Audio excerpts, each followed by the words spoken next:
Olá, queridos! A lei da semeadura e da colheita é incrível como isso é infalível. A Bíblia fala tanto no Antigo quanto no Novo Testamento sobre a lei da semeadura. Eu sou o pastor Vanderlei Andrade, este é o canal Palavra de Esperança, ele existe para abençoar a sua vida. Peço desculpa pela minha voz, está um pouco fanha, estou saindo de uma gripe, mas vamos lá, estou animado. Temos algo especial para dividir com você nesse devocional. Você já deve ter ouvido essa expressão, aqui se faz, aqui se paga. Eu e você já ouvimos isso de várias gerações em várias situações. Como que é isso dentro da Bíblia? Como se aplica isso no nosso dia a dia? É sobre isso que eu quero pensar com você. Provérbios 22:8, que é o texto base que nós escolhemos para esse devocional, diz: o que semear perversidade, colherá males. Há uma outra tradução, NVT, desse mesmo texto, diz: quem semeia injustiça, colhe desgraça. Quem não age com medidas certas, perde a sua autoridade para corrigir os outros. Aqui o que a Bíblia está mostrando para mim e para você, que a lei da semeadura e da colheita, ela é implacável, porque Deus não vai se deixar mover por nossas expressões externas ou por aquilo que a gente faz, às vezes, para impressionar as pessoas. Deus não se impressiona com nossos gestos e atitudes. Deus olha a motivação do nosso coração. Provérbios 11:18 diz: o perverso recebe um salário ilusório, mas o que semeia justiça terá recompensa verdadeira. Então, o que Deus olha são as motivações do nosso coração. O perverso até, às vezes, parece que está na prosperidade, não é? E a gente fica olhando, às vezes, o ímpio, o perverso, achando que ele está melhor do que nós, quando, na verdade, nós temos a vida eterna, o que é incomparavelmente melhor. E nós precisamos avaliar isso. O salmista, no Salmo 126, versículos 5 e 6, ele também vai falar sobre a lei da semeadura e da colheita. E esse texto nos ajuda a entender algo. Os que semeiam com lágrimas, colherão com gritos de alegria. Choram enquanto lançam as sementes, mas cantam quando voltam para a colheita. Nós não vamos ter dias fáceis para semear.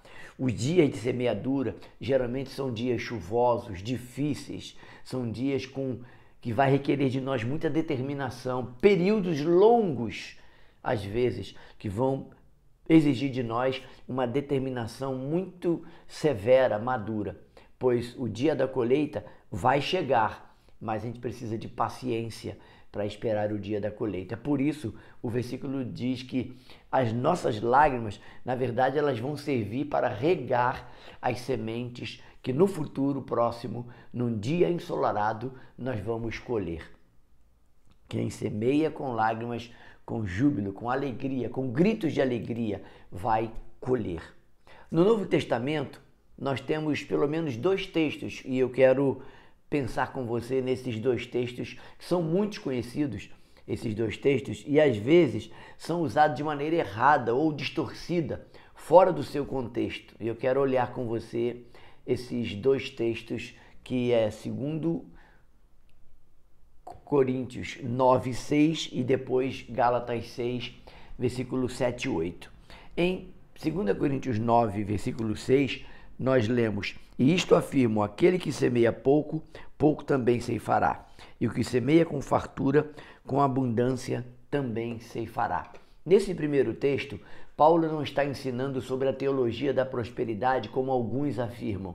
O sentido da palavra fartura ou abundância aqui, no grego a palavra é eulogia, significa bênção, gratidão. Então, quanto mais gratidão, quanto mais alegria e bênção eu quero transmitir, é com esse mesmo peso que eu serei abençoado. Jesus, falando lá em Lucas 6:38, diz que dá e ser-vos-á dado, boa medida, recalcada, sacudida, transbordante, vos deitarão no vosso regaço, porque com a medida com que medides, vos medirão a vós. Então, o que está em peso aqui não é a quantidade que eu vou dar, e isso pode mover o coração de Deus. Basta a gente olhar o versículo 7, que é o versículo a seguir, que mostra que a motivação do coração, a atitude interna, é o que Deus está vendo. Olha o versículo 7. Cada um contribua segundo tiver proposto no coração, não com tristeza ou por necessidade, porque Deus ama ao que dá com alegria. Há uma outra versão que diz: cada um contribua segundo propôs no seu coração, não com tristeza ou por relutância ou por obrigação, pois Deus ama o que dá com alegria. Não é por obrigação, não é por constrangimento. A nossa atitude é mais importante do que a quantia que nós doamos.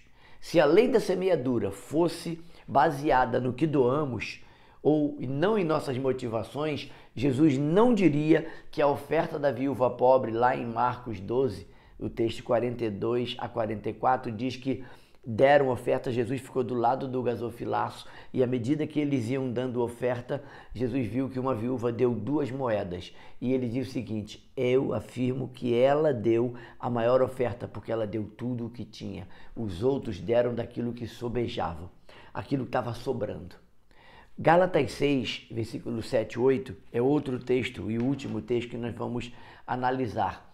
Paulo vai aplicar aqui a lei da semeadura e da colheita para ensinar que Deus não se deixa escarnecer. O versículo 7 diz: pois tudo que o homem semear, isso também colherá. Vamos ler o texto completo.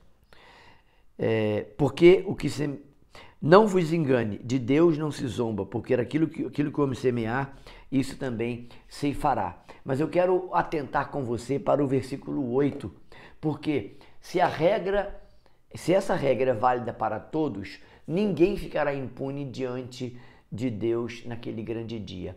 Paulo não está falando da lei da semeadura especificamente sobre finanças, sobre prosperidade. Não, ele está falando no pensamento dele, e ele vai complementar essa ideia no versículo 8, quando ele está falando do evangelho, da vida eterna. Deus não vai se deixar escarnecer por aqueles que zombam do evangelho e naquele grande dia do juízo final será condenado. Olha o que diz o versículo 8. Porque o que semeia para a própria carne, da carne colherá corrupção, mas o que semeia para o Espírito, do Espírito colherá a vida eterna. E aí Paulo vai mostrar que o foco dele, aqui em Gálatas 6, não é especificamente doação física, doação material, mas é quem leva a boa semente, um dia vai ter a alegria de colher os frutos, mas quem leva a boa semente vai entregar a boa semente. Se você vai receber ou não, aí as consequências virão depois. Quando naquele grande dia vier a colheita, nós vamos ver que Jesus vai separar os bodes das ovelhas. Aqueles que rejeitaram o evangelho foram aqueles que escarneceram. De Deus não se zomba. O evangelho está sendo pregado e você precisa decidir agora com vida. Naquele grande dia, quando o evangelho chegar, quando o grande dia da colheita chegar e nós nos apresentarmos diante de Deus, nós veremos a lei da semeadura em nossa vida. O que semeamos, colheremos. Se você semeou a paz, colherá a paz. Se você semeou perdão, você receberá perdão. A vida eterna está diretamente ligada à nossa fé em Cristo Jesus. Se você negar a Cristo, já está condenado, porquanto não crê no unigênito Filho de Deus. Quem crê será salvo, diz a palavra. A lei da semeadura se aplica à vida eterna, especificamente e de maneira muito robusta. A Bíblia vai falar desse grande dia. A versão correta aqui e bíblica para a lei da semeadura e da colheita diz respeito à eternidade. Não barganhe com Deus, achando que o seu dinheiro ou suas doações podem comprar a vida eterna. Não podem. Não é assim. Lembra da parábola do rico e de Lázaro? Não que os pobres aqui têm preferência, mas o coração de Lázaro era um coração quebrantado. O rico não teve preocupação com a vida eterna e quando ele foi dar conta, já era tarde. A lei da semeadura chegará para mim e para você, independente do que você crer hoje ou não. Então, a resposta que fica é: enquanto temos vida, há esperança para assim caminharmos na direção certa. Que a vida eterna você possa encontrá-la E encontrando, você encontrará o grande e maior tesouro que nós todos precisamos e necessitamos. Cristo Jesus, o Senhor, o caminho, a verdade e a vida. Que isso se aplique a mim e a você, essas verdades bíblicas. Eu sou o pastor Vanderlei Andrade, este é o canal Palavras de Esperança e ele existe para abençoar a sua vida. Tenha sempre esperança, deixe seu like, se inscreva no canal, compartilhe esse vídeo para abençoar seus amigos e te vejo no próximo episódio, se Deus assim